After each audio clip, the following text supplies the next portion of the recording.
Dominion Raceway is likely going to scrap their late model stock car division for the 2025 season and instead have their Virginia Racer division be their primary late model division moving forward. I wrote this up over at stockcarreport.com, and this is, I think, a rumor. Treat this as a rumor, but this is coming from an inside source who informed me that the late model stock car division will be done and that the primary late model division for the track will be the Virginia Racer division. The source added that throughout 2024, the car count for the late model stock car division was extraordinarily low, and it just was not, quote, enough to justify a race.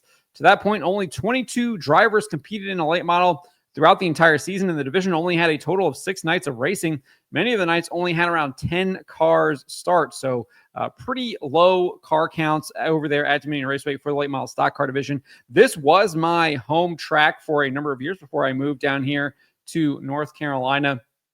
And I used to go to Old Dominion Speedway all the time in Manassas, Virginia as a kid. That's where I grew up, got my love for stock car racing from. So it's really sad to see this division kind of seemingly go by the wayside at Dominion. It has been a staple of the area for so many years. And I mean, there's so many great races there. You had big races too, not just with the Cars Tour, but with the weekly series. Obviously, we would see people like Mike Looney and Peyton Sellers come up and race, going up against Philip Morris in there, trying to win a national championship, etc. And just some really good competitive driving with the likes of Doug Barnes and Tyler Hughes. Doug Barnes infamously doing the cannonball on Tyler Hughes's car after the two got tangled in a wreck.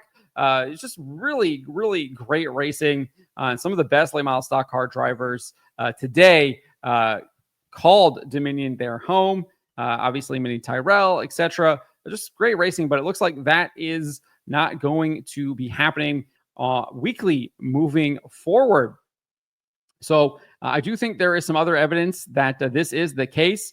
Dominion, which typically doesn't have the Cars Tour Pro late models come to town, will be having them come to town with the Cars Tour in June. Usually you just see the late model stocks come, but they are bringing the Pro late models this year for the Minis Mission 125, which will take place on June 14, 2025. So I do find that interesting that they're bringing in the Pro late models as well. And then they also announced that they're bringing in the ASA Stars National Tour on April 5th as part of the Tour's 12 race schedule for 2025.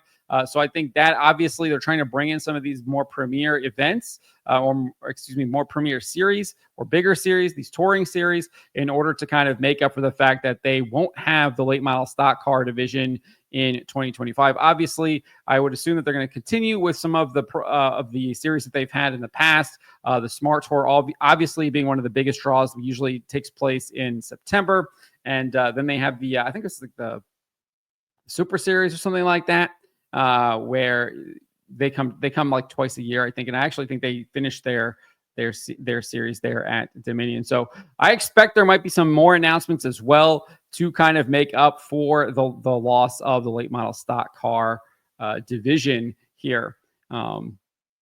There is an interesting aspect to this, though, as well, which my source kind of noted or pointed out to me, is that this could shake up the NASCAR Advanced Auto Parts Weekly Series National Championship chase. Typically, the national champion comes out of the late model stock car division. We've seen this over the past half decade and more. Obviously, Connor Hall won the past two. Before him, it was Lane Riggs in 2022, Peyton Sellers in 2021, Josh Berry in 2020. Before Hall, you had to run through Dominion in order to win. Hall obviously was able to do it competing at Langley, and I think he went down to Hickory a bunch of times. So he was able to win with that, obviously dominating at Langley and then putting together a bunch of races. So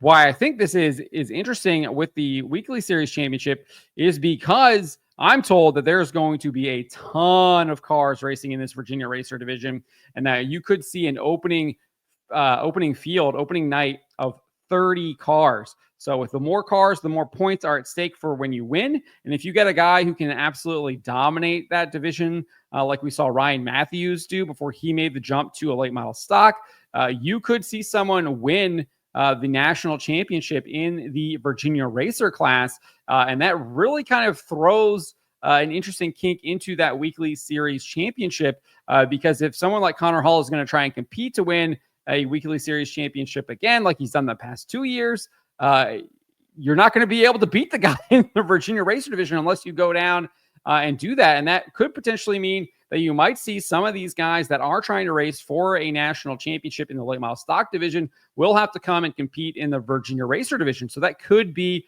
something to look forward to with Dominion. So I think that makes it almost even more attractive that they are doing this, and exciting for the track. So I think there are some big positives to take away. I like that they're bringing in these other events, but it is really sad that the late model stock division, which I think was founded, if memory serves, was founded at Old Dominion Speedway. Dominion obviously being the kind of successor to that track after noise violations and all this stuff was basically shut it down and they had to move further south, is going away. And it is truly sad. But there are obviously way more cars were competing in the Virginia Racer division. They only had a total of 21 compete, so it was a little one less than the late models in total. But typically each race or each event each night had around 16 or 17 cars start.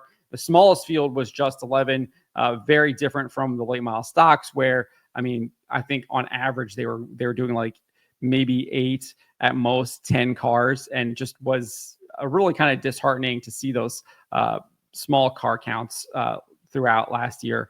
But I do think that the Virginia Racer will still put on some good competition, will be a big draw. I do think there's some positives to come from that, but it is still sad that we potentially won't be seeing late model stock car division at Dominion Raceway moving forward. But let me know what you guys make of this. Let me know in the comments below.